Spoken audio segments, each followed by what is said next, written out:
I don't hear any music. Hello, hello, hello, everyone. Welcome back to Weaving the Web during Mercury retrograde. So you know what fun that was. Tonight, Sigrid and I are honored to have Rhonda and Ellie back with us. And we are continuing with part 2 of the Sacred Self.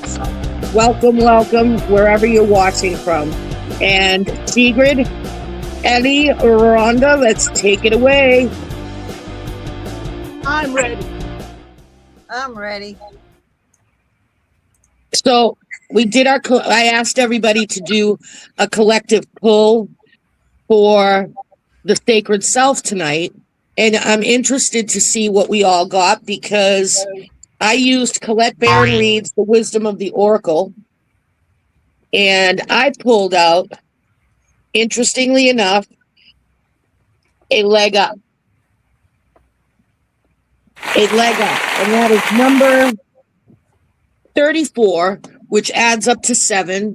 So if you're looking at these at like the journey on the tarot, a 7 would mean you're probably about almost towards the end of a cycle and coming up on that.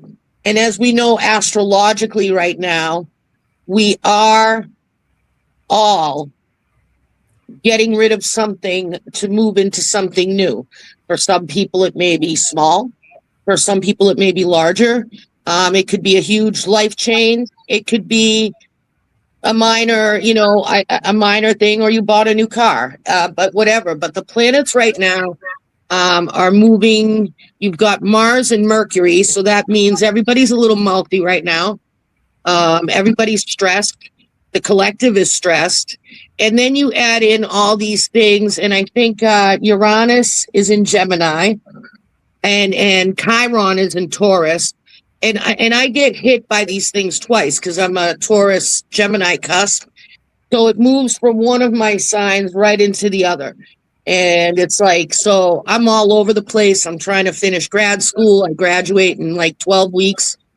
And so it's interesting. And a lot of people are, trying to get things done and get things moving. So a leg up, right? You see the polar bear and, the 2 little baby bears are helping each other up on the back of the mama, right? So what does that tell you? If you just think about that action in general, that right now, for your own peace and for your own sacred self, and part of being part of your sacred self is to honor yourself and to honor your sacred time and to give yourself serenity. And a leg up means now is not the time to be afraid to ask for help. It's okay to delegate some things. It's okay to ask for help, to ask someone to give you a leg up. Harold and Rhonda have helped me when Sigrid hasn't been around, and Ellie. And, we all help each other out. It works out pretty well. A little complicated with the tech, but it's overall a good experience, I think, for all of us. But so right now in the collective, think about it.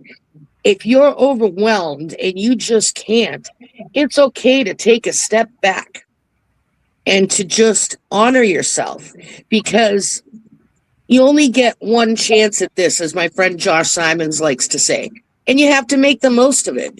I know things are crappy, but there's also a lot of beauty in the world. And I just got back from camping in Maine. I had a crazy day, but it was beautiful just to be up in the woods. And I had no signal. I had no devices. And it was just pure silence. And it was the most amazing, amazing thing. So self-care, and even in my profession, it's a requirement that we have to do self-care. Like we have to have, we have to have a list of what our practices are, because it is a vital part. Otherwise, your tank is going to run low and you're going to burn out. So that is what I pulled. So who wants to go next? I can do. I took Keepers of the Light. Let's see where's the camera right there. Oh, I like that one. And I got Kuan Yin. Oh, nice. Yeah. Care and compassion. Choose to be loved. Do what is right for everyone involved. Offer a helping hand. Wow, that is so wild. We are just on the same energy vibe. What'd you girls pull? What'd you get, Ellie? So I did too, and they kind of mesh together, which, you know, synchronicities, they always happen. The first one is, I don't know if you can see it the way my angle is. Yeah. Okay, it's late bloomer, and it pictures the Jerusalem artichoke.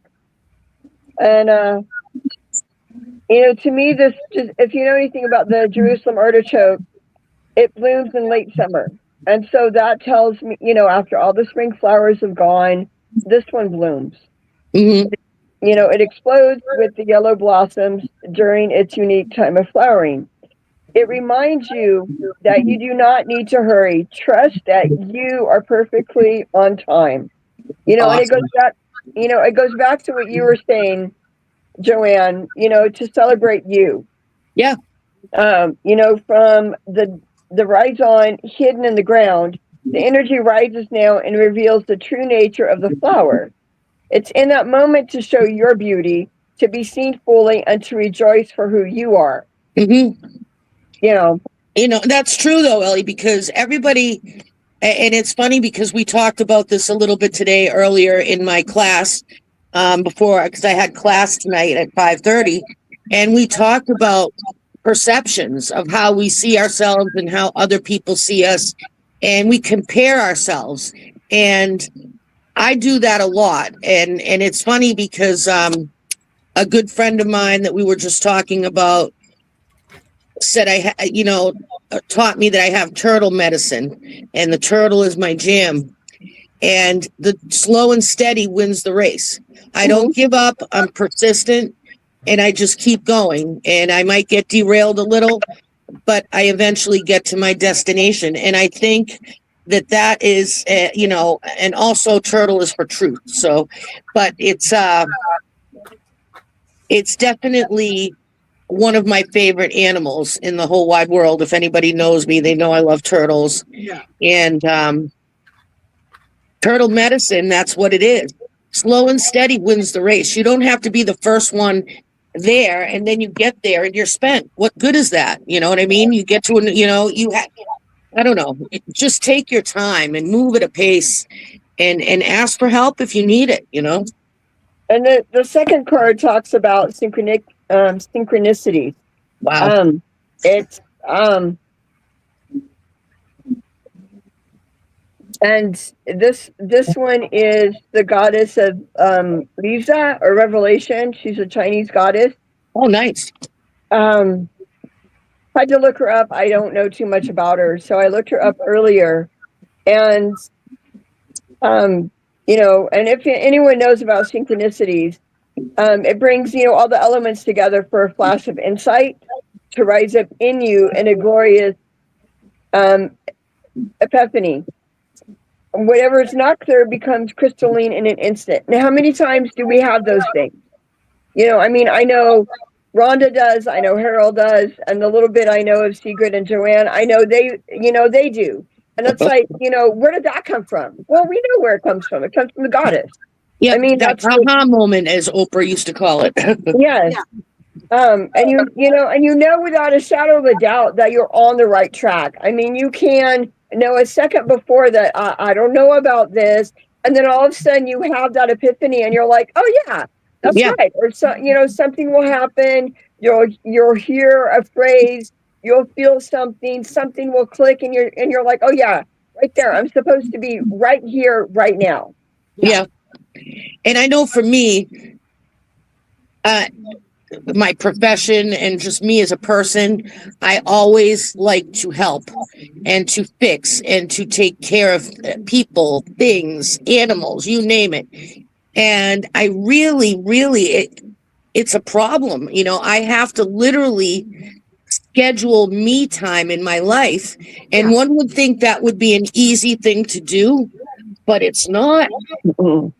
It's not, and I have to show proof, because that's the first thing my professor asked on a Monday, is we all have to tell her our self-care thing that we did during the week. Yeah. Right. If it's take a day off, even if it's like, I'm not going to do my assignment tonight, I'm going to turn it in late, whatever it is, she is trying to really instill that in us. And it is very, very important. That should tell you how important it is, you know.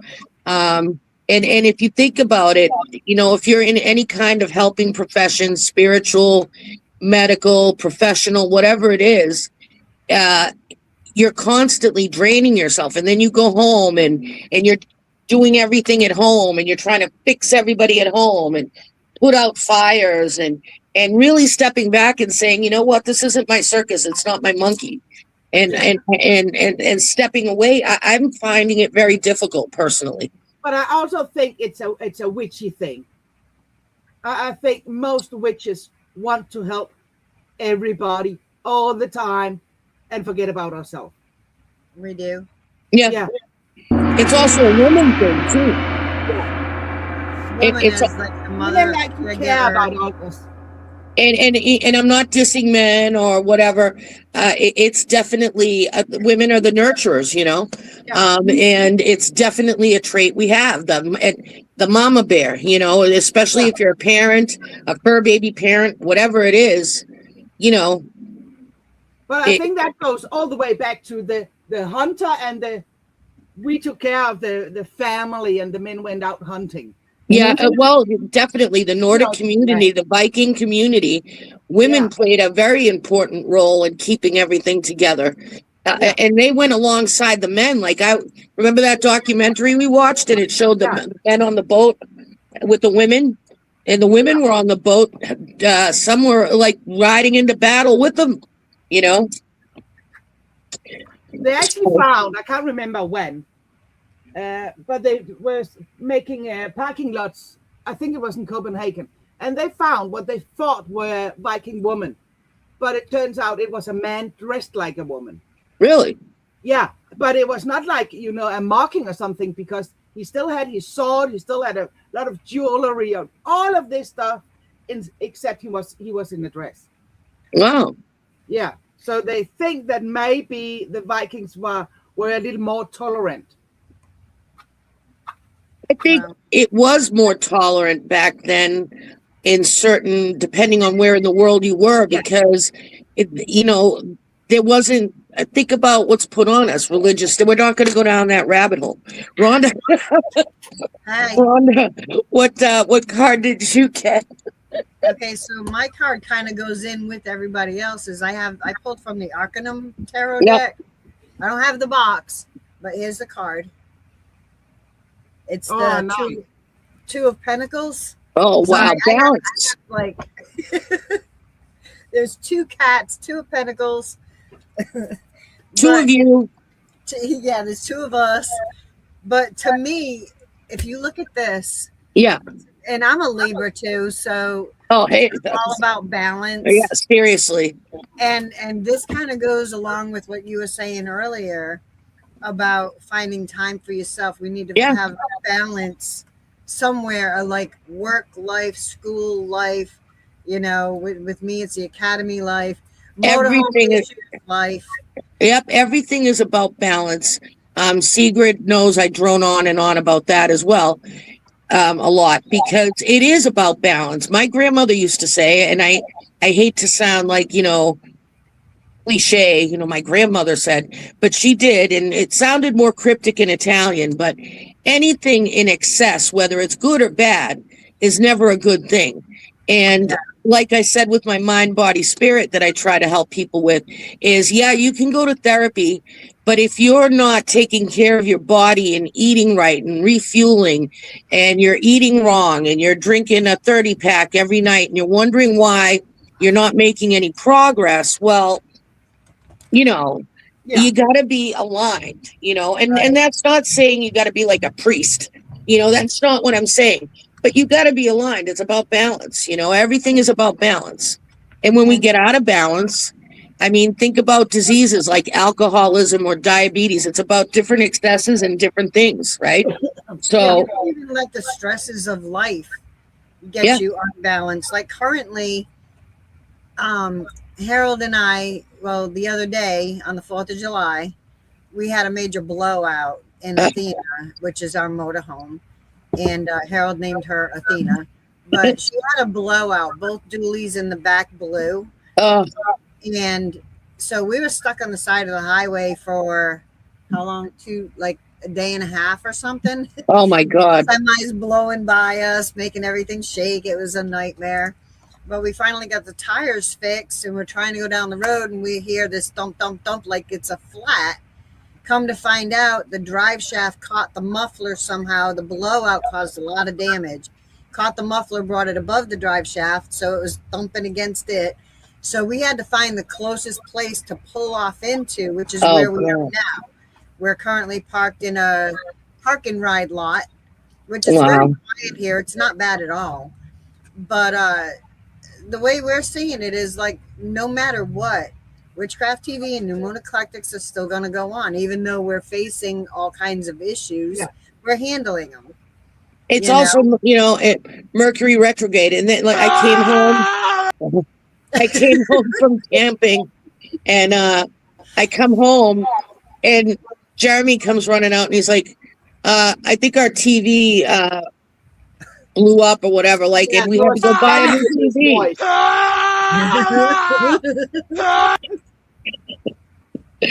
Yeah. So I mean, everything's, I get it. My AC in my truck went.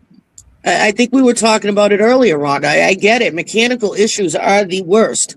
I don't, but I love the attitude you're taking, because you're like, you know what? I'm just going to go. You can't fight it at that point. I was trying to explain. You should have seen my daughter trying to set up a tent. I'm like, listen, you can't get stressed.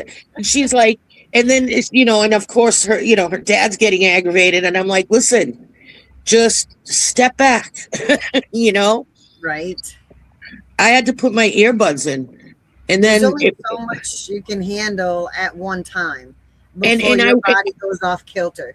Yeah, and then I had to fight the urge because, like we were just talking about, Joanne wants to step in and, okay, maybe I'll take over what my daughter's doing. And I'm like, no, wait a minute. That's not, she needs to learn how to find balance, because life comes at you with all kinds of crazy things.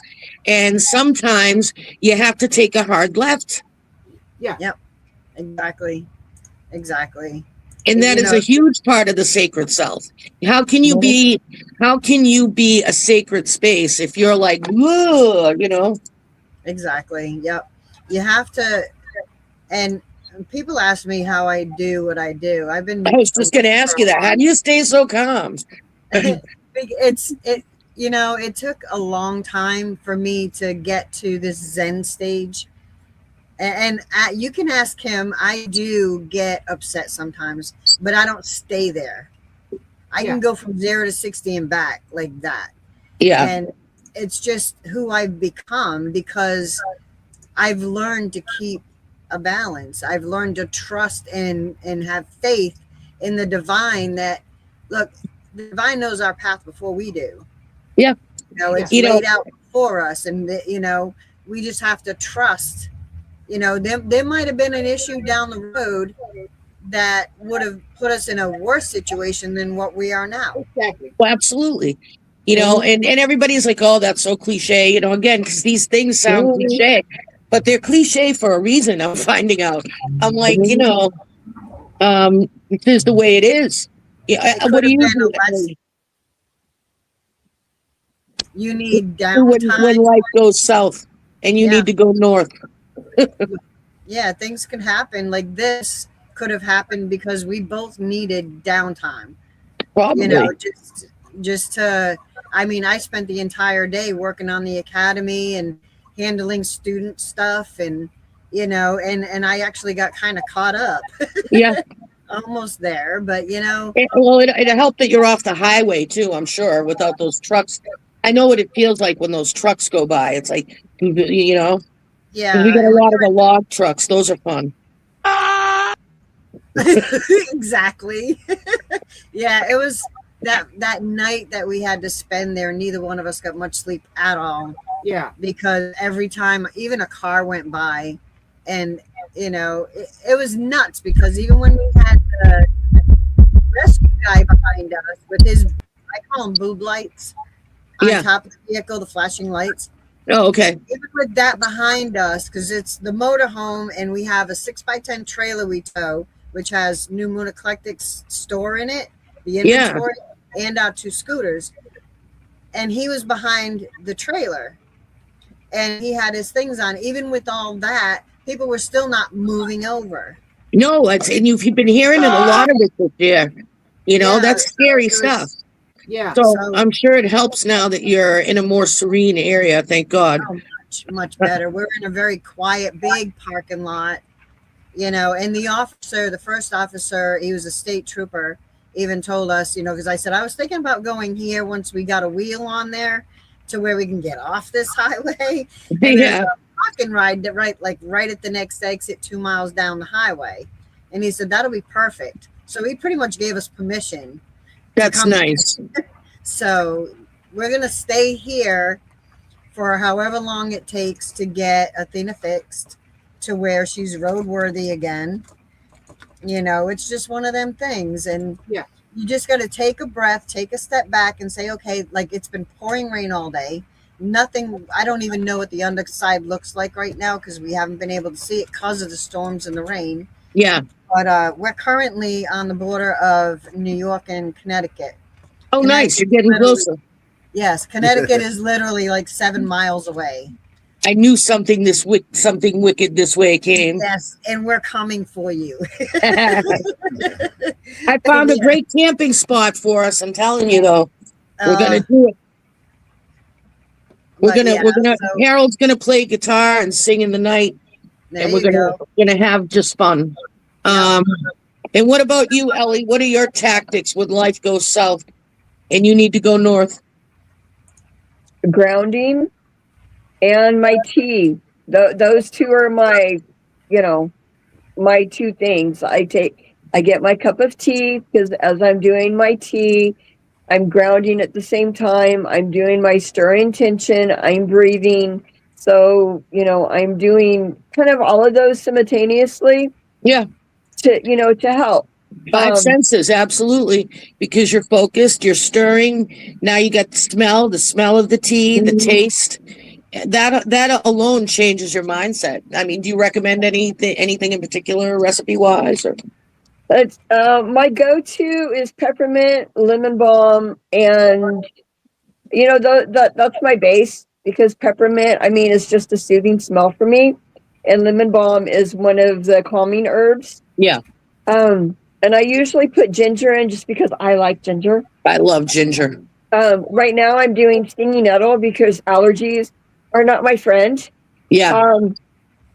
And it's so far the only one, though I have several allergy teas, that's so far the one that's helping the most. Yeah.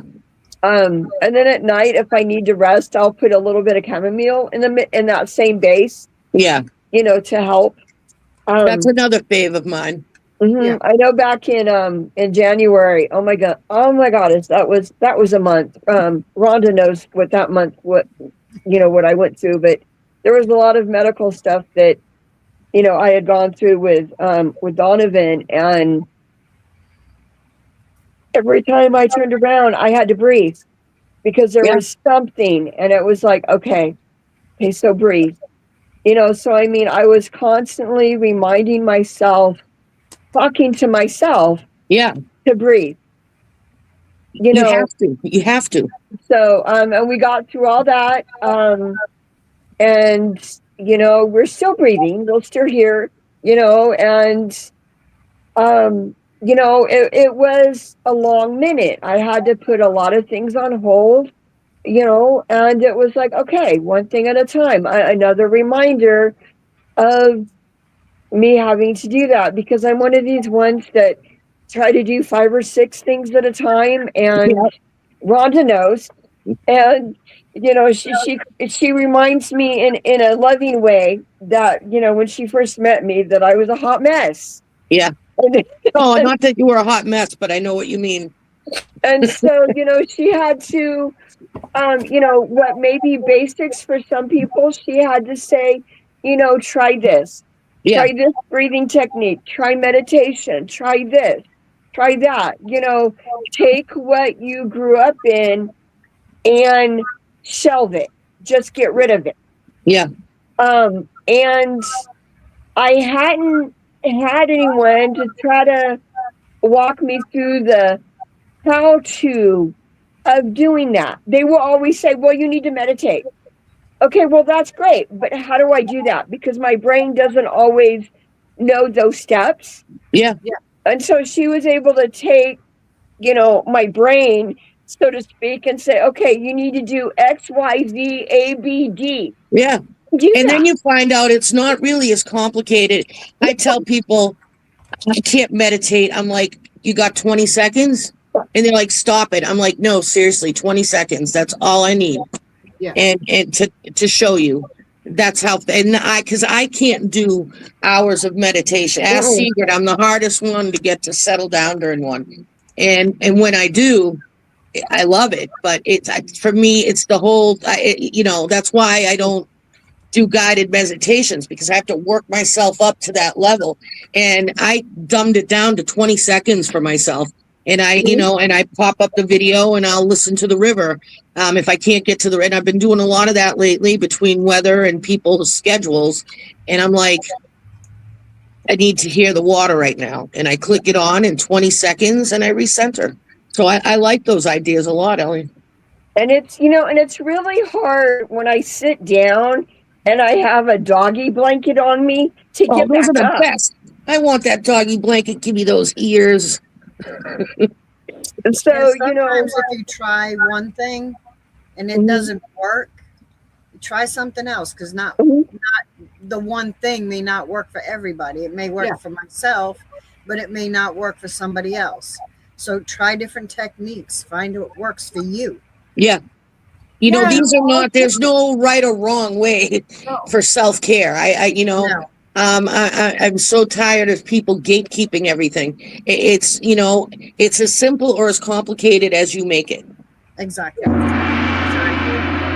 And Sigrid, what about you? What are your methods of serenity?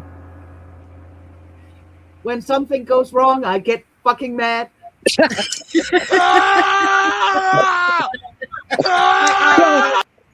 I hate it, but I think it's because of my childhood was so chaotic. I'm trying to be in control all the time. So And it's the Viking blood. yeah, maybe. But I get really, really mad, and then I have to be like, hey, stop. This happens for a reason. Or like today, when Everything literally went sideways. yeah. I know if I keep trying to do this, I'm gonna get really mad. So Ellie missed the sideways, so she doesn't get the joke. but yeah, if it's something I know, this here is not a thing I'm good at. I'm gonna ask for help before I get really, really mad. A leg up. There you go. Exactly. Yep. And it's difficult. I hate asking for help. I do too. That's one of the hardest things for that whole delegate. I told you, I can rationalize my way out of taking care of me in 100 different ways. Yeah. Yeah. And that's why I have that.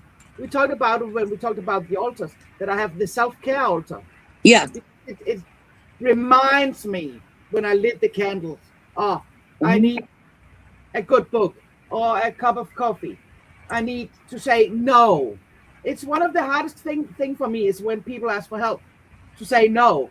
And it's, I have to remind myself, when I say no to you, it's actually a yes to myself.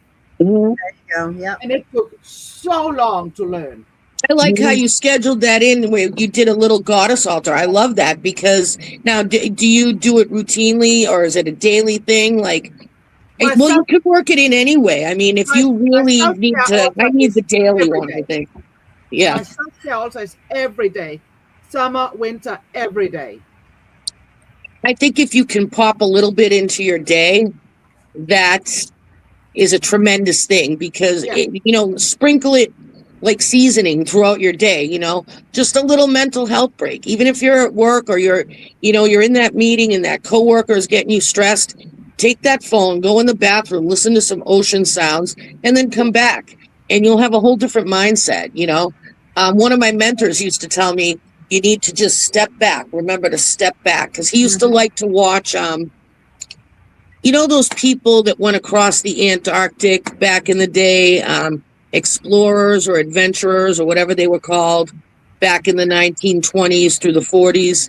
And they went through like Alaska or like the Klondike. Like they went into all these different places and explored well before technology.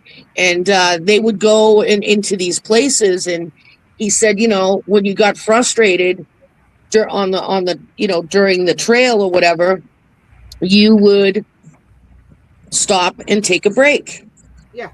And then keep moving. And as society today, like my daughter fractured her foot, and her job got mad at her. The no sick time. She had a doctor's note, and you know, they got mad that she took a day off. And it's like, you know, she works all the time. Yeah. You know, we've become a society where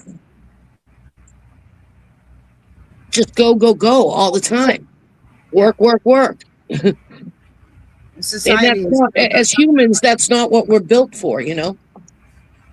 Another thing I do when, you know, when I can't get to my tea, when I can't ground, going outside and, you know, going on the bare earth, barefooted, when I can't take my bath, the self-care, you know, I have the stones that I take with me, the black tourmaline or the amethyst, and I just stick them in my pocket. So when I'm on the go, when I can't have, you know, my time that I like to take, I just reach in and pull the stone out. Or since I wear jewelry, I just, you know, and that helps me. So, you know, it doesn't have to be like an elaborate ritual. It can just be something, okay, I got this. You know, something very simple. Yeah. Harold, can you see the comments? Because my screen is really tiny for whatever reason, and I don't want to touch it and lose the feed or whatever. Yeah, sure. Mary Mead, Rosemary, thanks for joining us. They made a comment, said, I get really stressed, mad, angry. I have to just get out of the house and get in the truck and ride. Just ride, park somewhere, listen to music. Yes. Yes. I mean, seriously, and anybody out there, if you have ways to honor your sacred self and taking care of you and, you know, put it out there, you know, because I think people need to hear this because it is too much. And I think there's a reason why it keeps coming up in card pulls. And, you know, we delved into it on our last show when Sigrid was on vacation. And it's a huge topic, you know, and for whatever reason, I felt it had to be talked about some more, you know. Well, the big thing too is if we don't take care of ourselves, then how are we going to properly, you know, with a clear mind, soul, and body, take care of somebody else or help with somebody else? Mm-hmm. You know, if you're losing your mind, how are you going to help somebody that's psychotic? Yeah. You know, and if you let your body get, when I'm really, really mad, go on the highway, roll down my window, and scream, just scream, and I physically can hear a voice being thrown out and left behind. yeah. So every time I get really, really mad, I go on the highway and I scream outside the window. Yeah, I like used to that song. years ago. My go-to is that song by Rage Against the Machine. Yeah. But you won't do what you tell me. I used that as dog when I was a teenager. I used to like literally get into, I had a 74 Ford LTD years ago. Oh, nice. And that thing was a boat, and when I asked it to go, it went. But kids used to call it Mom's PT boat. But when I got mad, and this was back then, but I was like in my late 20s, I would put Metallica on, and we had Ozzy in my Walkman. we had a lot of roads that didn't have a lot of traffic. I'd hit one of those roads and literally hit the gas, blast the music, and just speed my way away from anger. And, you know, I'm glad I don't do that now. I don't think Athena could handle it, but like you know, RHCP says, music is my aeroplane. That is my definite go-to. Yesterday, I found out the one thing that did work was my Spotify, because I have premium, the playlist. So if I have anything that's downloaded, I can still listen to it, even if I can't get signal. And I'm like, wow, this is great. And I just pop my earbuds in, and my hair's long, so nobody can see them. And I just jammed out while everybody was just, and I'm like, Yeah. Yeah. But yeah, we need to, and it does take a while to get yourself into that position. well, people need to start doing something. There's so much turmoil out there. In Boston, there was all kinds of bad things. People are hurting others. They're hurting police officers. They're hurting first responders. They're hurting each other. It's not good. And we need to stop it. People need to, I think people really need to regulate and decompress, like take a moment and just breathe, Right. And if my theory is, it's like we were talking about in the last show, it's like the throwing the pebble in the water effect. The ripple effects. And if you don't know what's going on in somebody's life unless you're personally connected to that person, So smile at somebody, say hi, good morning, good afternoon, have a good night, say, positive stuff. And that's what Dr. Weiss said. Remember I said he added that to the end of my mind, body, spirit thing to do something for somebody else, something positive. Right. Yeah, exactly. And I love that, Rhonda. I'm all for that.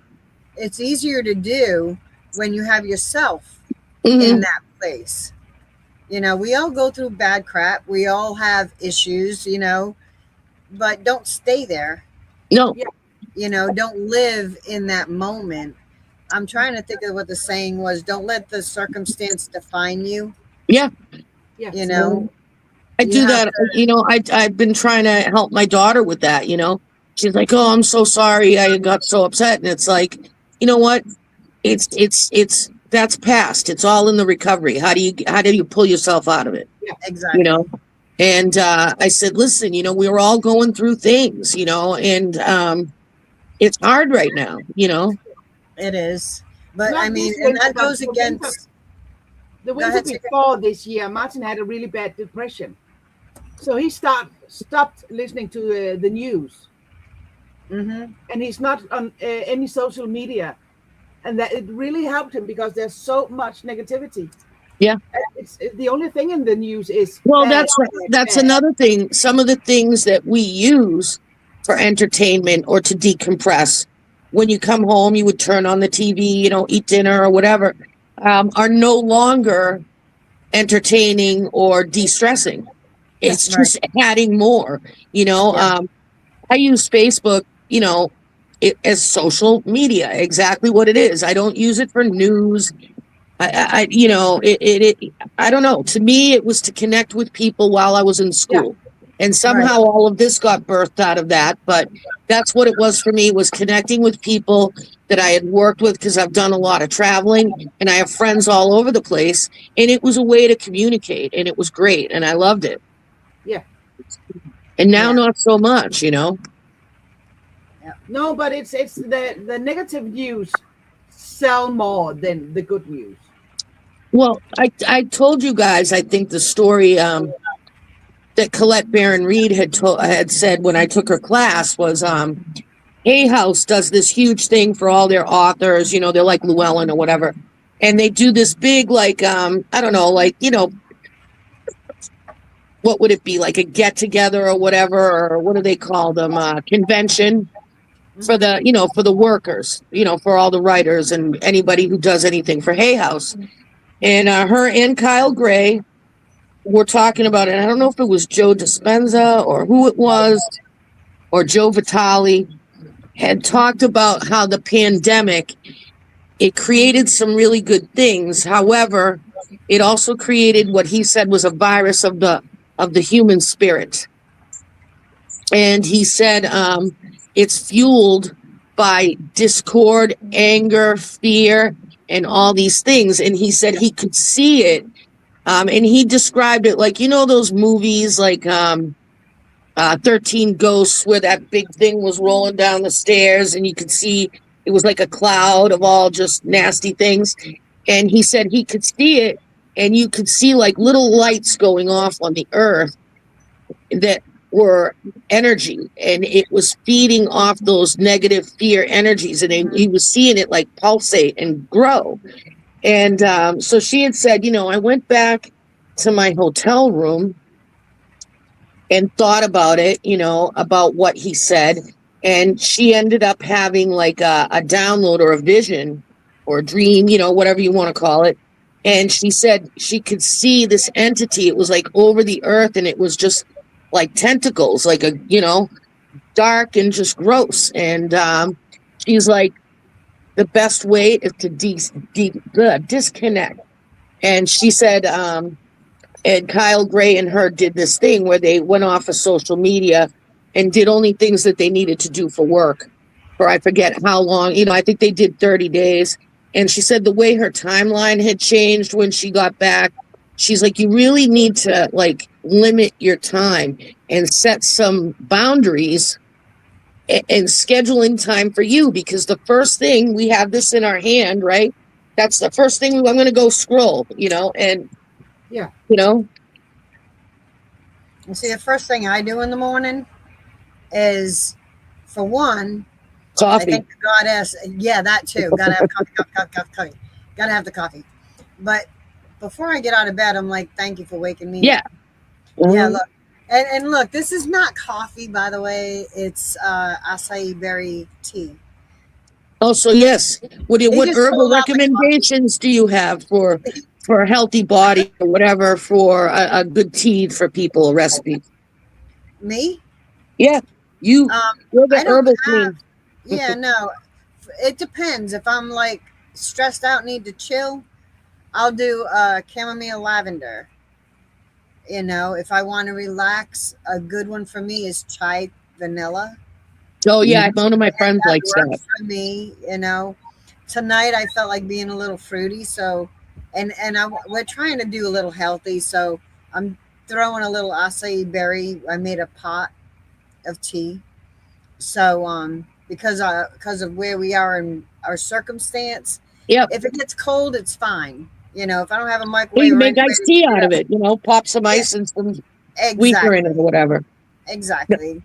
But yeah, so tonight I'm doing the acai berry tea, because your body will let you know what it needs. If you listen. Yeah. As far as stones go, Amazonite, that is like what my friend Sandra calls it, Earth Xanax or something to that extent. It's like a natural, like calming, and I'm drawn to those blues, like Caribbean calcite and things like that. I love just those colors really soothe me. Yeah. I always have either obsidian on or tourmaline to shield myself. And then I add things, and sometimes, and I'm not a big fan of I don't know why. It's not that I don't like it, but it's just not one that I'm normally drawn to, is rose quartz. But I wear it, because when I need that energy of love, like it calls to me, that one bracelet, I'm always stacked up, and I create stacks for everything. So stones are another way you can do it. What's a way for you, Sigrid? Another way we can do. We've got teas, herbs, stones. Like you said, music and dancing. I know what you do better than you do. What about your drumming? Oh yeah, I love my drum. I love my drum. Martin doesn't like it, so I don't do that when he's home. But I love that drumming meditation when we do it. Yeah. Yeah, Harold's got a drum too. Yes, that's what made me think of it. Yeah. I'm like, oh, him and Sigrid should play together tonight. Right. I have a drum, and when it's warm, it's so loud that my next door neighbor one day came in. He was sitting in his living room, which is on the other side of his house, and he was like, shut that fucking drum off. And I'm like, okay. Because it was over their TV, and I'm like, maybe I should find a drum that's not that loud. Yeah, A green drums are tambourine. Yeah. Or my drum or my singing bowls. I love using those. Yeah. Yeah, that goes right beside the drum. Yeah. Say yes. I'm no longer playing the drums. Well, another thing to do too is like, you know, showers or baths. If you don't have the time for a bath, you know, you can find those small oil diffusers. Yep. And put the oil drops, you know, in the diffuser. You know, they have many scents: the rosemary, the lavender, the chamomile, the what is it? The lang lang is Yep. a nice one. Jasmine. I do a lot of. I don't know. So you can, I you know, do. you I can do put- doTERRA oil, so I'm can all about put the those- oils. Yeah. And the diffuser while you're taking your shower, or you can either put the herbs in a small pouch and put it up on the faucet. So as the warm water or the hot water and the steam, so you're smelling the herbs right there as you're taking your shower. You know, Yep. is another way for self care. Yeah, And I do a lot of fidgeting. I have like worry stones are great for that. I have a piece of fluorite right now that I don't know if you can see it. Yeah. That's pretty. Yeah, that I, you know, and I rub it and I don't know, just to, you know, and it's just not distracting me, but it's, I don't know, it serves a purpose, the fidget. But the stone itself also is protective and healing and calming. A lot of people like fluorite. Excuse me. You know, and I do, like I said, the doTERRA oils. I'm always mixing up something to, you know, make it smell better. And if I wasn't supposed to say the name, I'm not advertising. It's just what I use for oil. You know.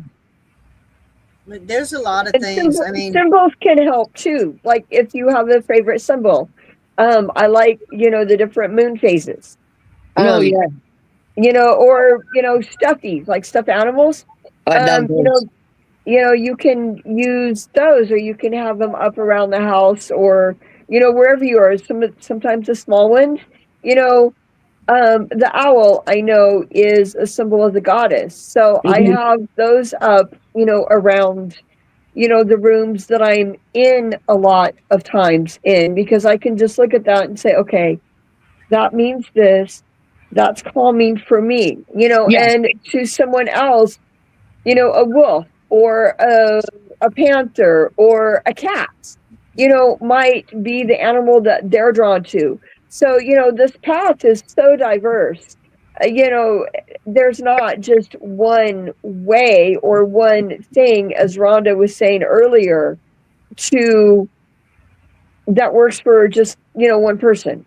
Again, I want to stress this is about personal practice, not covens, not you know, traditions, you know, or formal things that you work with your group of people. This is about your personal practice at home, which can encompass many things. Cooking, I find cooking very de-stressing, you know. There's all kinds of ways, and there's no right or wrong way. Absolutely, Ellie. I love that you brought that up, because yes, we need to remind people that, you know, we're not saying that, you know, covens or traditions or whatever you're into, but you know, your personal, like what you do for you, you know. Yeah, and there's, you know, we were talking the last time about our five senses. Yeah. And each one of those five senses has the ability to help us with ourselves. You know, you can look with your eyes, you look at something calming, watch something calming. You know, so I love watching the water. Yes. And, you know, like watching the ocean waves or watching, you know, the river water. And when you can't do that, like in person, physically go there, watch it on your phone or your laptop or whatever, if that's what calms you. Soothing music or listening to something, even a story. You know, some people can listen to a story like an audible book or whatever that'll calm them. the nose, you have your sense, you know, sit there and smell your favorite thing. Yeah. If it's a chocolate bar. Yeah. You And know? literally last night, I had to do just that because I was a little bit dysregulated because the silence. I always have to have a little bit of background noise because when my daughter went to school and my husband worked nights and I was home doing homework, I like to have noise in the background, you know, not that I'm focusing on it, but just so it sounds like there's people. And I found it very soothing, you know. I do that when I'm working on the academy. I like to have background noise. Yeah. It somehow, for some reason, helps me to focus more and I don't get as stressed. Well, last night in the woods of Maine, there was not even a sound, not even a cricket. And I'm just sitting there and I'm like, and I just had to like breathe and listen to the wind blowing through the mountains and smelling all the different scents. And then I started to hear the different things, you know, like you could hear, you know, that kind of the owl off in the distance. I think I heard some coyotes off in the distance as well.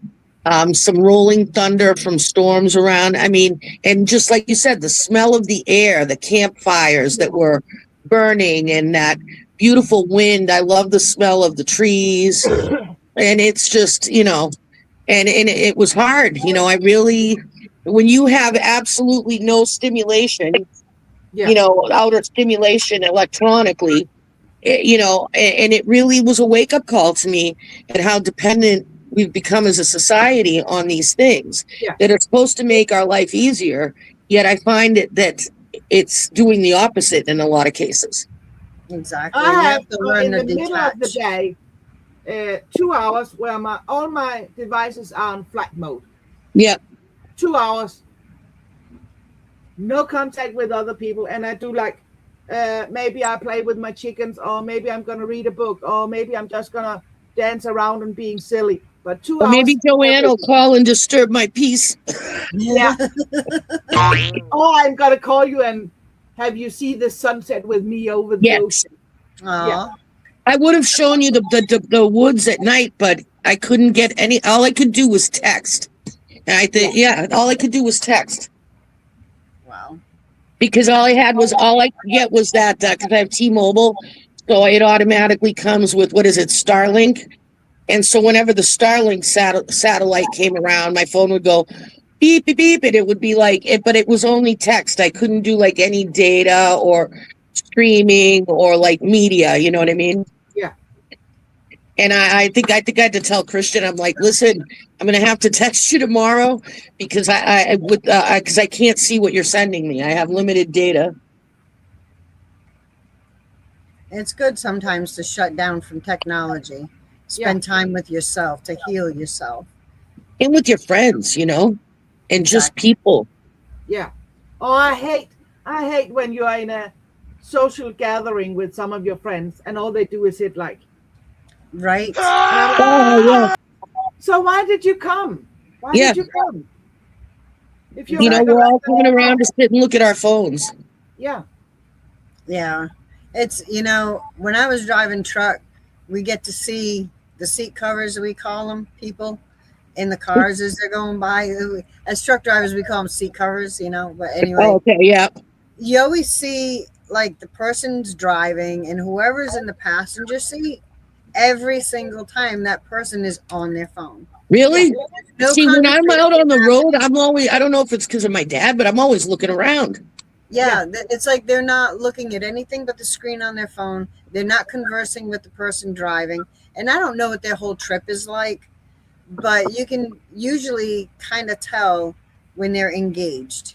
Yeah. You know, they're sitting by you for, you know, 30 seconds or whatever as they're passing you. Yeah, yeah. The entire time, but I watch because I want to make sure they're going to go by me and not come into me, or that's super interesting though. But because if you look, next time you go out, just watch. Yeah. If there are two people in the vehicle, the one in the passenger seat, 9 times out of 10 has that device in their hands. That's crazy. No communication. The world has become so, it's all about me. Yeah. Yeah. You know, you're sitting right here, but I'm not going to talk to you. I'm not going to pay attention to you. You know, I'm in my own little world doing my own little thing. See, when my dad used to take me with him when he would go on the road for work sometimes, and he taught me, he used to call me the co-pilot, and he taught me how to do that. And it was all about look at this is here and this, because whenever he went to like someplace cool like New Hampshire, and we'd always stop and we'd go to Friendly's and we'd get big beef cheeseburgers and raspberry lime Rickies, because my mother wouldn't let us eat junk food. But so that was our thing that we did. And we would talk about all like we went to Salem. We went to all kinds of places. That's where I learned to love Salem. I was like, oh, I love it. The witches. And, because we always used to watch horror. We used to watch movies all the time. Yeah, me and my dad. When I was a kid growing up with my grandparents, if I wasn't being taught something by my grandma, cooking, doing dishes, laundry, whatever, sewing, that was her thing to do with me. With the guys, it was always, because I grew up with 7 uncles and my granddad, and they were all mechanics, truck drivers, or race car drivers, something. But no matter where I was within the family, who I was with, it wasn't like today. A lot of people, have their kids sit in front of the TV or put a phone in their hands, or, there's no person-to-person interaction. Mm-hmm. Well, my daughter had that person-to-person interaction, even if it was with my friends, family. Yeah. Well, my daughter was kind of upset because the new Toy Story is coming out, and of course, it's the generation of the iPad kid, and so now they've added a talking iPad, I guess. Oh wow! To the story, and my daughter was so upset. That was one of the reasons why she picked the campsite, because it was her birthday trip. We did it for her birthday. Her birthday's today, and was to get away from the devices. And she's like, they've tainted my childhood with this, and it is. It's like I remember the movie WALL-E. I don't know if you remember that. Where we've become a society of, they're on the segways or whatever they are, those wheel things, and they're staring at a computer screen. Yeah, we have to train ourselves. I think, like Sigrid was saying, she shuts down for 2 hours. Yeah. We have to get to that point where we walk away from the tablets and the laptops and the cell phones. And learn when to say, hey, it's not my circus, it's not my monkeys. Right. And it doesn't make you a bad person. Caring about your well-being is not a bad thing. And if people make you feel that way, then I don't know. I would recheck that situation. Yeah. That's like Harold says all the time, reach for your highest ideals, and becoming a better self. Yeah. Is part of that. Getting your mind, your body, and your soul to be better is part of becoming your higher self.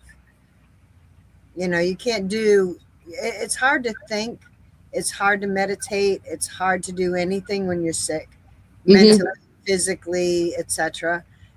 So you keep yourself in check, so to speak. And I think getting away from devices is part of getting, like I remember my great grandmother.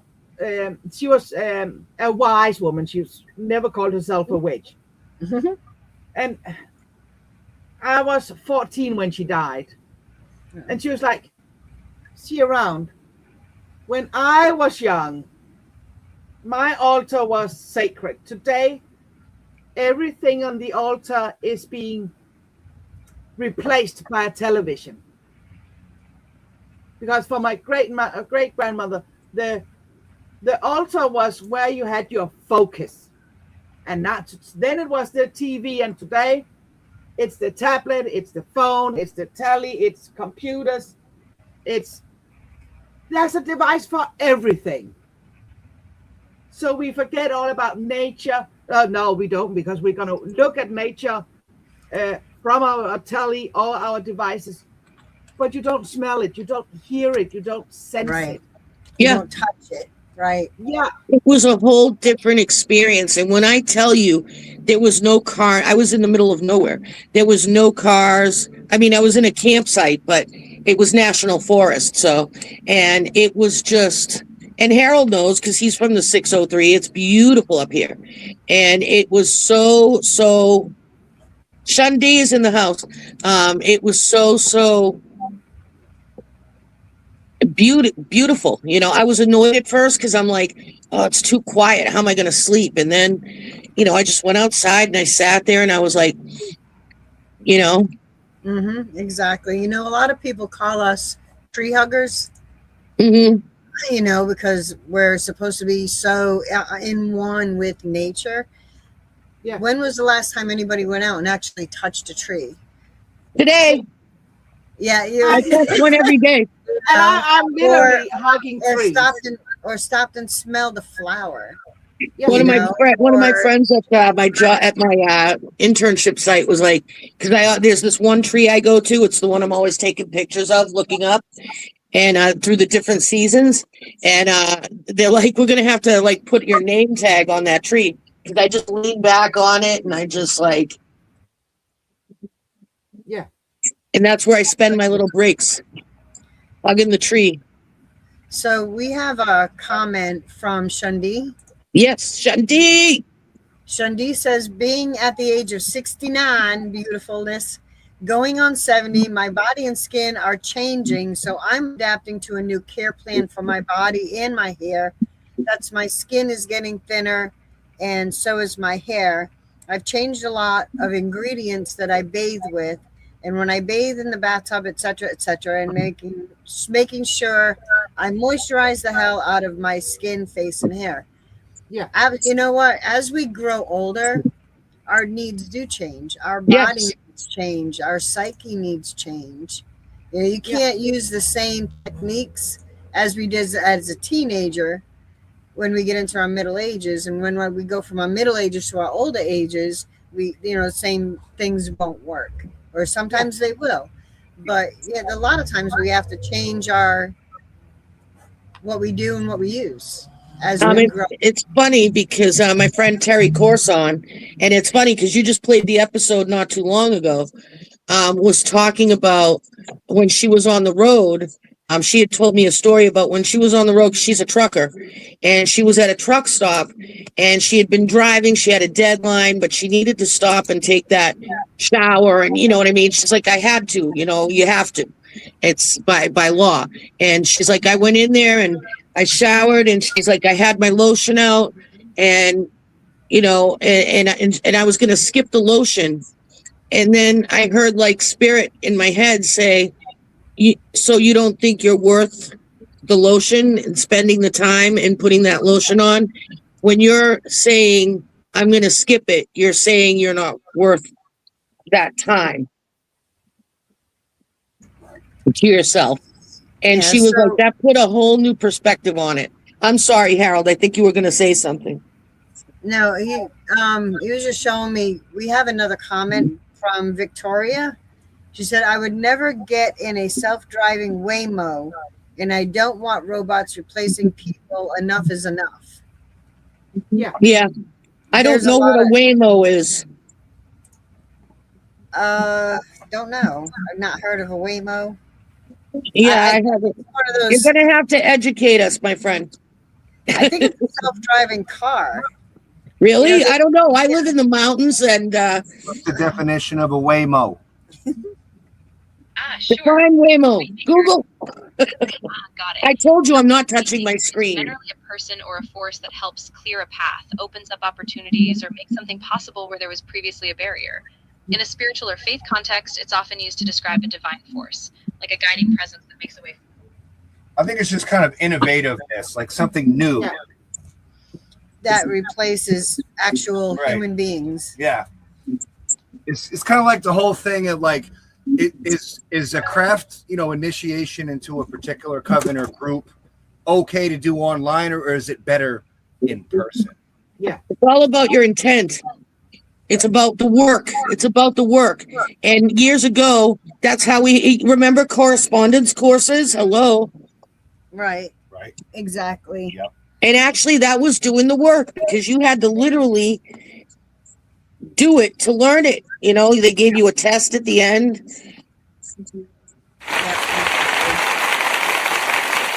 There's no escaping the work, whether it's for self-care or anything else. Here's another interesting little thing that has been on my mind, and I think I said I wanted to add it to tonight's show. I'm finding there's a lot less gratitude in the world lately. Yeah, right on. Exactly. Please and thank you used to go a long way. It still does if people would use it. Or asking before Please. common courtesy. Right. Saying things like please, thank you. Victoria Yeah, said, that was right. Victoria said a Waymo is a self-driving rideshare like Uber. Waymo is boycotted in New York City because the self-driving taxis ran over cats. Oh my God. That's crazy. Yeah. We're like close to New York City right now. We are. Oh my God. I hope your cat doesn't run to New York City. No, she's not going to. Keep your cats out of New York City, y'all. Yeah. Right. Right. Wow. Self-driving car. No, I couldn't. There's no way. No I way. remember when we were in Georgia and I had to take the bus, or no, I had to take an Uber to the bus station and then have another Uber pick me up from the bus station to take me somewhere else. And when I got to Atlanta, they had self-driving taxis. Get out. And no way. I would never. My Uber What driver, if something? No. Mechanical error. No. my Uber driver, Somebody in the car, darn it. he sent me a text and asked me to meet him in the middle of the road. And I was like, excuse me? Meet you in the middle of the road? And he said that he wouldn't go because the self-driving taxis were going in the little culvert to pick passengers up. And he said they have no idea what weighs up, what weighs down, and they get stuck. Oh my God. And so, yeah, so he wanted to pick me up there because the self-driving vehicles had no idea what the crap they were doing. That's insane. I would My never. sister got a new car. Victoria, stay away from the Wagyu or whatever it is. I'm with Victoria. I would never. Yeah. My sister got a new car, and apparently it can park itself. And Oh, she's no. like, I'm never ever gonna do that because I don't trust that shit. Right. Neither. Right. Yeah, like what if the computer like seriously? Yeah. Yeah. I Well, mean, Well, if it's running over cats, what if that was a little kid? Yeah. exactly. Anything that is like totally computer operated, think of it like this. Men created the computers. Men program the computers. Man makes mistakes. Yeah. I am not trusting my life, my peace, my anything to a computer. Anything. And when you say man, you mean like a humanity, not just men. Yes, yes. Because we have to say these things, otherwise we will suffer the eternal backlash of the self-important. I meant man and womankind. Let's put it that way. Well, Man and if womankind. you all remember the movie I, Robot, it was a Will Smith movie like many Yes. years ago. And he knew the doctor that saved his life. He was in a car accident and one of his arms had to be, a robotic arm. Yeah. That had to be replaced. But what happened was that led up to that, a robot saved his life, but didn't save the little girl Oh, because the robot couldn't differentiate the percentage between his life and the little girl. Right. So, and when I first saw that, he played a magnificent part, but when I first saw that, his partner, the female, she didn't understand the older things of the movie, when Will Smith made the references to Hansel and Gretel, about emotions, she didn't really understand all that. He's like, never mind, because she was of the newer generation of the robots being helpers, the robots helping people. Well, what if they stopped helping? And as if you watched the movie, you saw that that's exactly what happened. yeah. Oh, God, I wish my friend Breeze Burke was here right now because we did a class on AI and the different effects it had and how it was created to help mankind as a tool, and we looked back through history, how all these tools were created to make life easier for us. So we have more time to do the things we want to do, yet we're Right. spending more time with the things and not doing anything else. That's the problem. And there's a lot of people that utilize AI for other reasons. It's just take, for I saw instance, you're someone going on, to I think it was Instagram, warning about tarot readers Mhm. only using AI and still Right. take a lot of money. And I'm like, okay. But that doesn't have any feeling. It can't. When I That's do tarot reading, I get idea, I get pictures, sound. I don't self-disclose a lot, but that's why they don't recommend therapy, because you need that human aspect, because AI is biased. Because if you think about what the origin of AI was like I said, it was originally created to farm data, to make people's life easier so they didn't have to do a ton of research. Right. So meaning, like if I wanted to research herb tea, I'd put it in and it would pull all the data that it finds out there on the interwebs and pull it back to me. And then I say, whoa, this is way too much. I want to narrow it down to lemon balm or cat's claw or whatever. And boom, it brings me back just those things. And it's always going to give you what you're looking for. So it's going to have a personal bias. You need that human element because we have the gift of discernment and free will and perception, critical thinking. We have a brain. Exactly. I get a lot of commercials on, I think it's Instagram, some kind of game called Hey, where you can get an AI boyfriend or girlfriend, but if you don't treat them right, they're gonna break up with you. And I'm like, what the fuck? So now you're not even gonna go out there to get a boyfriend. You're gonna Let's take it one step further. Did you read about the woman in Japan that actually legally married her AI boyfriend? Oh my gosh. Are you serious? Yeah, it was a real thing. She actually married her AI boyfriend. Yeah, I read that and I'm like, okay, now we're going too far. Yeah. There are people that are not even using their brains anymore. They're using AI to, write a book for them. Or and Breeze is a college professor, and she was like, I'd make people write out because she knows how to look for the AI, and she's like, no, you need to do the work. take lessons even. Can you imagine somebody going to med school and using AI for all their answers? Oh, like, and what? As I have an academy on eclectics, and it would just drive me insane if one of my students were like buzzing through my I write my lessons. I've taken all my years of research, my notes, etc. I'll put them in a draft. Yeah. In my editor, as I write them. I will use AI to help me out with the punctuation, make sure my T's are crossed, my I's are dotted kind of thing. So, I use Grammarly when I write papers. Right. School papers. Thing. Right. But for a student to come through and read the lesson for you and and I think they can take the exams as well using AI. And I don't know about that. I'll have to ask Breeze. We got to get her on here. That would be a cool panel. Breeze, if you're out there listening to me, I am putting the call to you out there. But seriously, you have to do the work.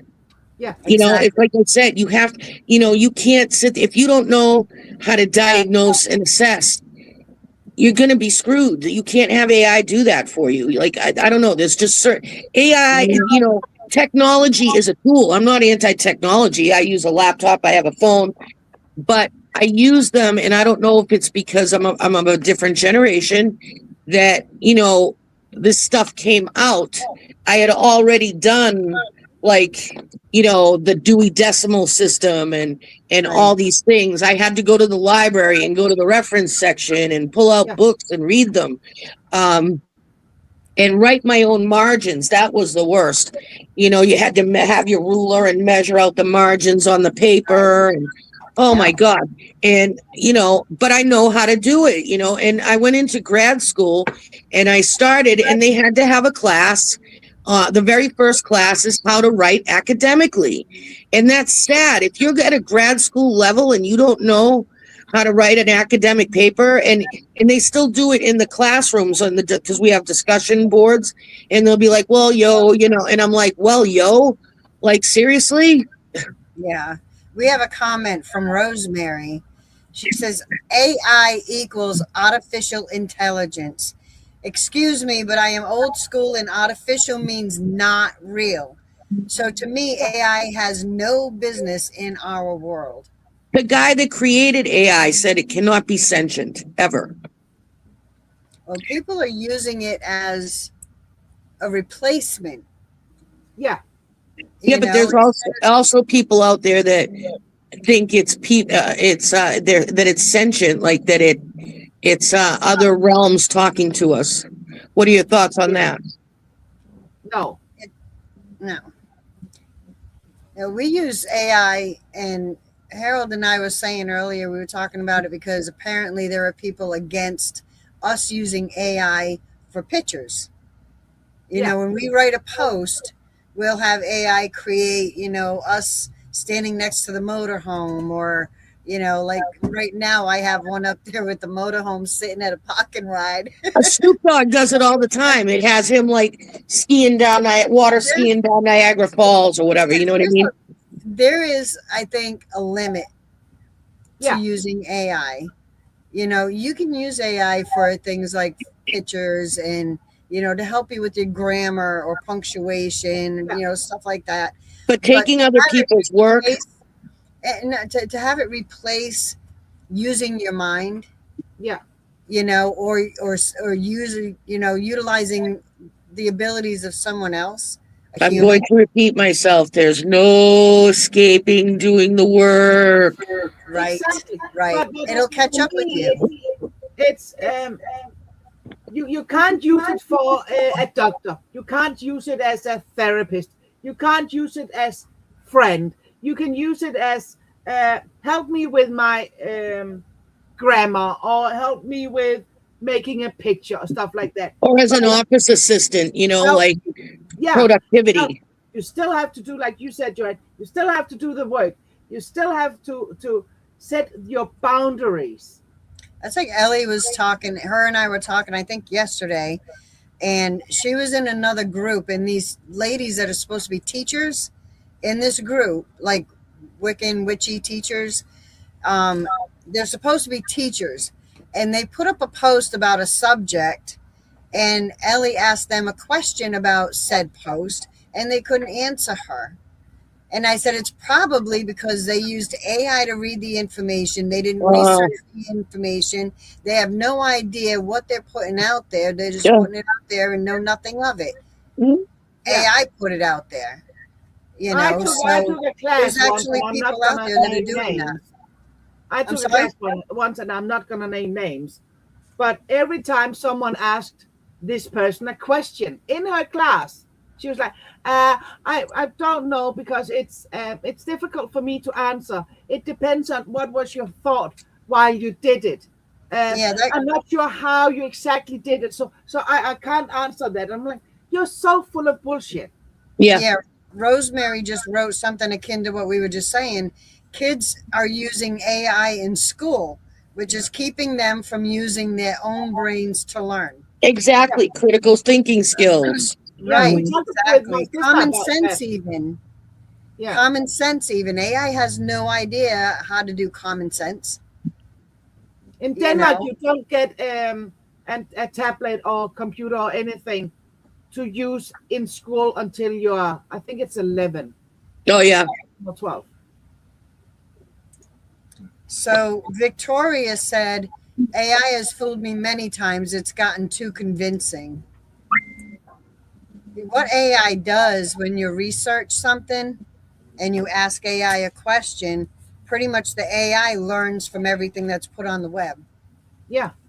A lot of things that you get from AI, you can do from doing your own research. And I remember when I was in school, long time ago, you got a newspaper, you had to be critical thinking, you had to read or find out where did this journalist get his information, where did this come from, where does this come from. And the young generation today doesn't learn that. They don't have like the critical thinking. They're Right. not, oh, everything on the internet is real. No, No, it's not. no. Obvious. No, it's not. I mean, books are In out there 10 years, for a we're going to reason. have 10 people married to AI. You know, it wouldn't surprise me if I asked somebody if they had an encyclopedia. They asked me, what is that? Yeah.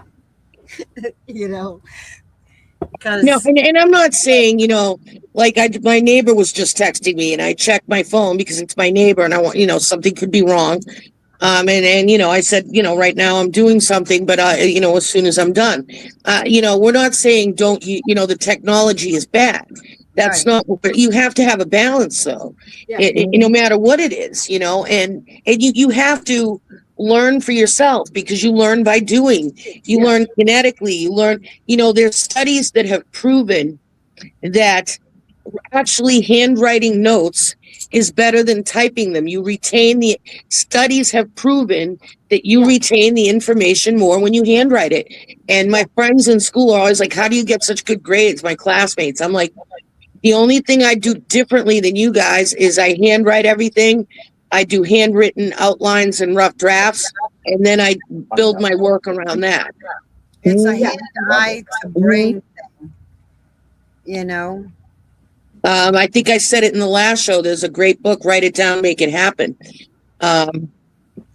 But, circling back to gratitude, we need to be grateful. I mean, yes, we're going through a lot of problems as a country, but it's still a pretty beautiful place to live. And we still have a lot of good things, a lot of good people, a lot of good values out there, a lot of freedom that other countries don't have. And Sigrid can attest to that. She lives in Denmark. And the news that they get, I think her sister was telling us that, the news that they see is not the actual America that they're learning, Yeah. You There's a you lot have to that detach. exactly. Use AI as a tool, not as a replacement. I think at least in Denmark, and I think it's all the AIs. In the bottom it says do a recheck or do a research because AI can make mistakes. Exactly. Mhm. Exactly. Yeah, as Hal just said, misinformation Yeah. happens a lot within AI. And like I was saying earlier, anything that is computer was built by man/womankind.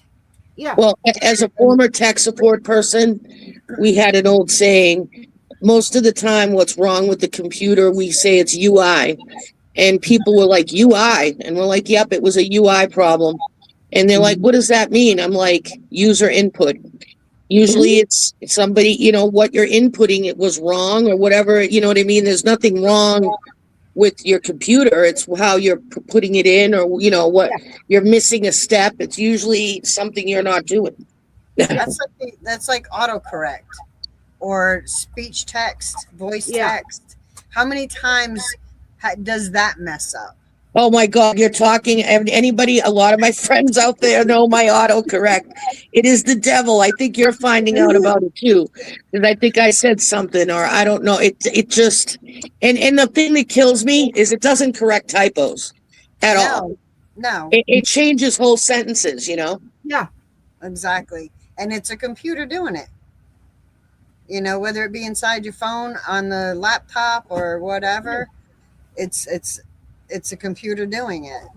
You know, so we need to get in touch with reality a little more. Yeah.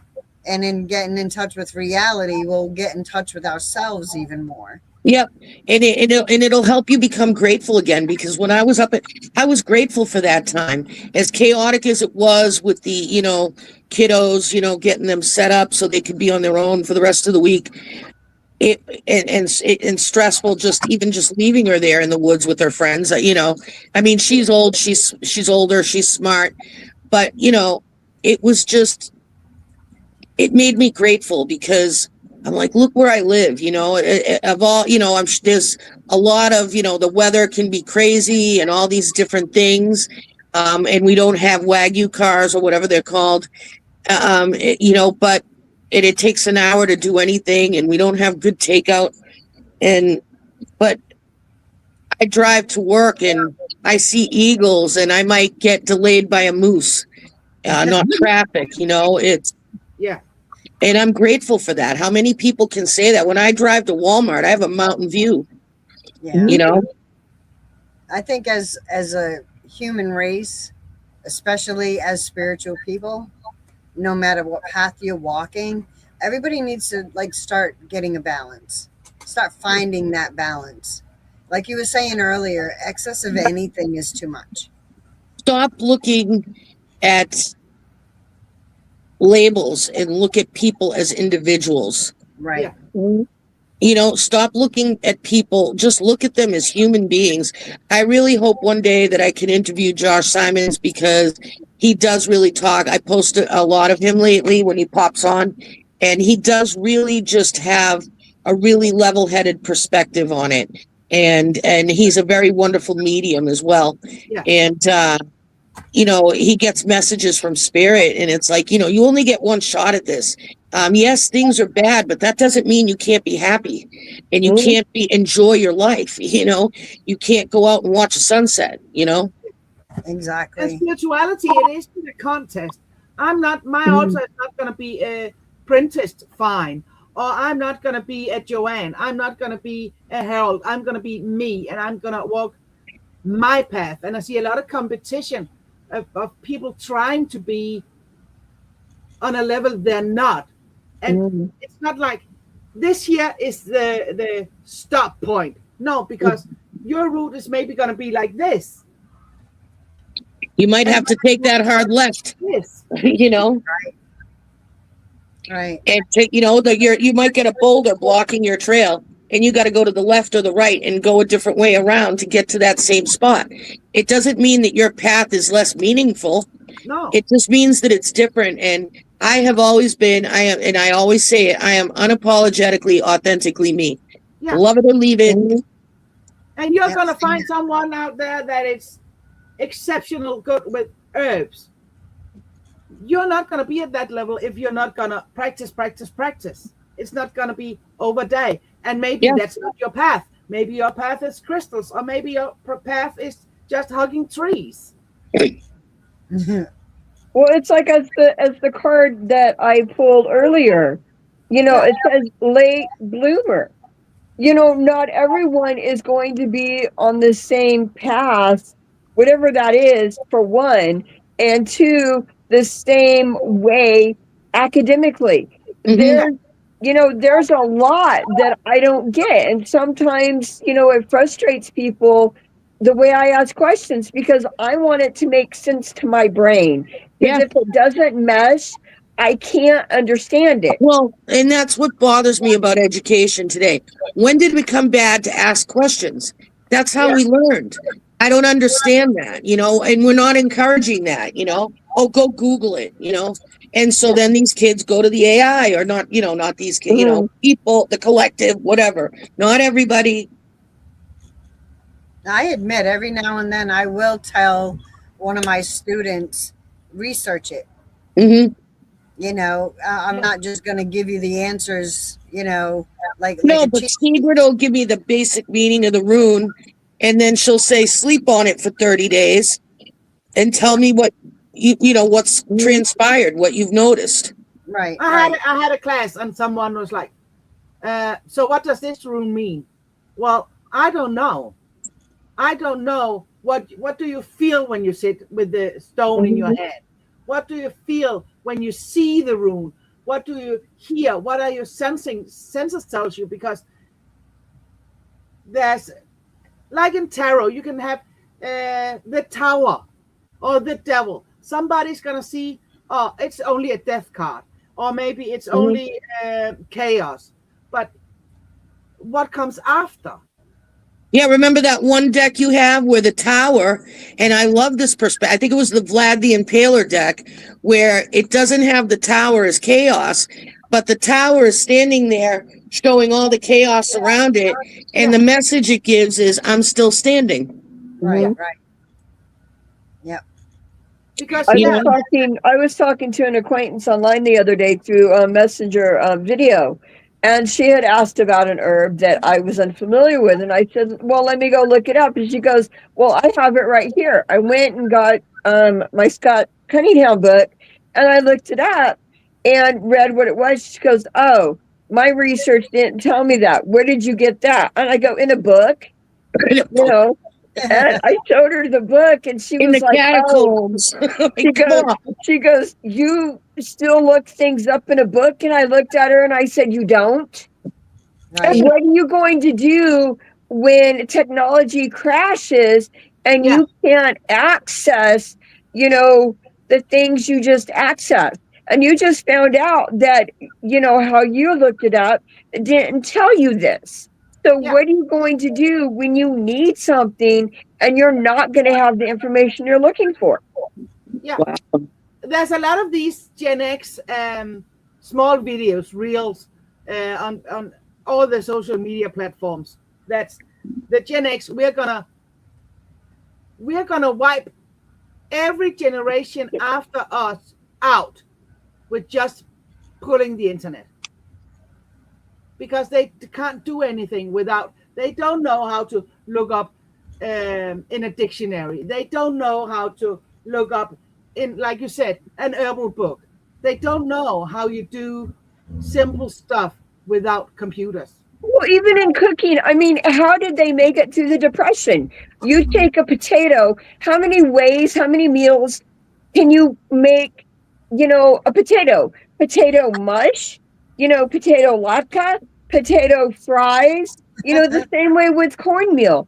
I mean, they didn't go to the computer during the Depression. No, they put things together, the meals that we may not have even heard of now, and they made it through the Depression. Yeah. You know, I mean, what was it? They put it in gelatin. Right? I was talking to another friend of mine the other day, and she didn't have any buttermilk. And I said, well, just put some vinegar and some whole milk or 1% milk, and you know that you can use that as vinegar. She goes, oh, I never heard of that. I'm going to have to get back to you on that. Okay, whatever. My grandma, I think it's lemon juice you can use as well. Lemon juice or vinegar, I've always heard. Right? Yeah. You know, and it's like, you know, I often hear people describe what an epidemic is going to be. You know, the power going out, or no gas in a car, or no electricity for these, you know, hybrid cars. Well, what about people not being able to cook because they're so used to all the prepared foods that we have now that you just go to the store and put it in the microwave? Somebody else doing it for you. Yeah. Like AI doing things for you. I talked about that today with Sigrid about, you know, people just using things as excuses to, because why they don't do things, or why they don't know something, or if you correct them, or, you know, not correct them, but if you know what I mean? It's like avoidance, you know, well, I have this, so I can't do that. And I think Breege called it like a victim mindset, or a victim, what did she call it? A victim spiral or a loop, because you're constantly, you know what I mean? And you gotta, you know, you can't be the victim all the time. No. You know, anger, these are all natural feelings and natural emotions to have, but it doesn't mean you stay there. I think, who was it? The Abraham Hicks that talked about the emotional scale and the different levels, and we fluctuate between levels. You don't, or the stages of grief, you don't just stay in one level. You know what I mean? You fluctuate. And people need to learn, I think, that no one's going to take care of themselves better than themselves. You know, social etiquette, respect for others. Respect, because you respect somebody doesn't mean you like them. You know what I mean? To me, every human being deserves a certain amount of respect, unless you're a pedophile or an animal abuser. Yeah. Or a woman abuser or any type of abuser. Right. But, you know, to go along with Abraham Hicks, Joanne, Maslow's hierarchy is another one. Yeah, exactly. You know, if you look at the pyramid, it's not closed at the top. No. Open, because there's always room for self-improvement. Exactly. Yeah. I try to keep the show more spiritual, but you are absolutely right with Maslow. And thank you for bringing it up, because I would have liked, I think about things all the time and I'm like, oh, I'm not going to go there. Well, it's not just physical or scientific. No, it is spiritual. You know, because if you look at the bottom, that is one of the foundational blocks, is the spiritual aspect. Yeah. So if you have any of those blocks missing, you can't really build on anything until you have that foundation set. So it can be very spiritual. Yeah. You know, at the very simplistic view of it. At least that's how my brain sees it. Yeah, no, you're absolutely right. You know, and as somebody who has been in school for a very long time, I can tell you that is a correct observation, you know. In a way, we're still all in school. Well, the school of life, absolutely, but I'm talking about the school of Joanne. My master's degree. No, the school of my university. I don't even have a school of anything, really. I'm winging it most of the time, and I've learned over time, because I was always an avid seeker, you know. Mm-hmm. And when I go to people for advice, I don't ask them to do it for me. I ask them for suggestions, and then I go research it. But I've always been that way. Like, there's my sister who takes a recipe, and she's one of those people that buys the ingredients that in a garden, you know, the tomatoes of the souls of your ancestors or whatever, you know, those weird, and she has all the cups measured out. I use recipe books as research books. Like, I come up with, I want to make a chicken casserole or Alfredo or whatever, and I'll look up like 7 different recipes for it, and then I create my own. I take a little bit from everything and make what works for me. Yeah, there you go. And that's another form of self-care, cooking. Yeah. Kitchen and witchery. that goes all the senses. Yep. I'm more of one that looks at the recipe and uses it as a suggestion. Yes. And so if I look at a recipe and something doesn't sound right about it, I won't use it. I'll put something else in it. Well, you know, the tomato sauce in my family, right? I used to have to watch my grandmothers and my mother. I had to cook with them. And I was little, and I started off with little jobs, like, you know, roll the pasta or do this or grate the cheese, you know. And I learned, and I used to hate it at the time, but when I got older, I was grateful. And we all have the same basic sauce. People are like, do you have a recipe? And I'm like, no, it's all in the wrist. You know, like, I just know. And if you taste our sauce, if we had like all 5 of us lined up, including my daughter, it's the same basic recipe, but each one of it is a little different. Yeah. And, you know, it's the same base, it's the same foundation, but the end result is a little bit different. So as long as you have your foundation in place, you could build off of that, and you can build, like she said, to whatever level you want. Exactly. The sauce of life. Yeah. Ooh, I should coin that. The sauce of life. I should call Llewellyn tomorrow. I want to write a new book. The Sauce I of have Life. a concept.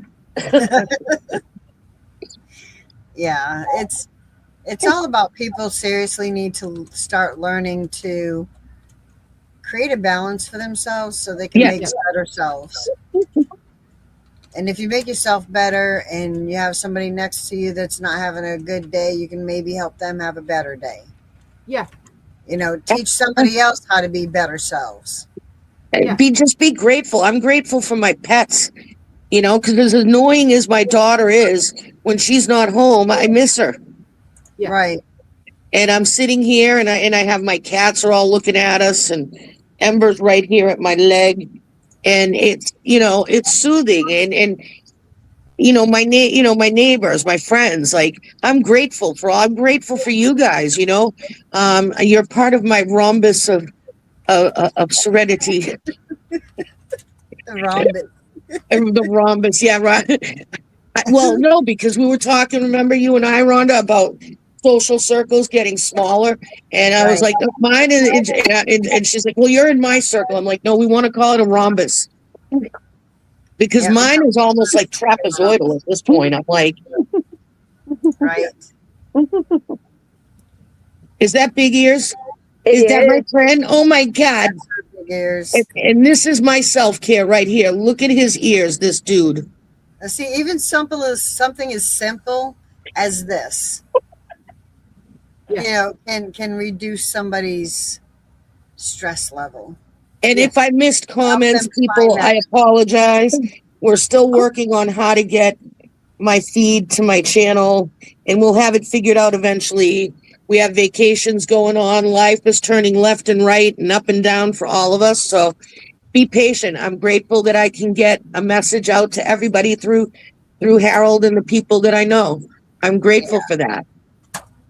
And speaking of which, I don't know about you guys, but I don't know if we can make it a full 2 hours because we're running on battery juice at the moment. Yeah. Well, if you have to go, you have to go. And we did what we did, you know. And there's things that more important than this live. Yeah. More important that you can make coffee in the morning. Yeah. Hey.